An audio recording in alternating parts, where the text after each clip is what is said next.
அம்பானி நானாகிறேன். இந்த இன்ப மகாராஜ பெற்ற புது ரோஜ எலிசபெத் ராணியின் பேத்தியே.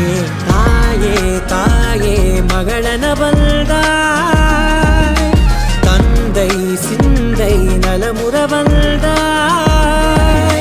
நீயே லோகம் என்று ஆனாய் பெண்ணே, என்னை ஆளும் தெய்வம் நீதான் கண்ணே. பெற்றது நானா இல்லை உன் மகனே நானம்மா. தாயே தாயே மகளன வந்தாய், தந்தை சிந்தை நலமுற வந்தாய்.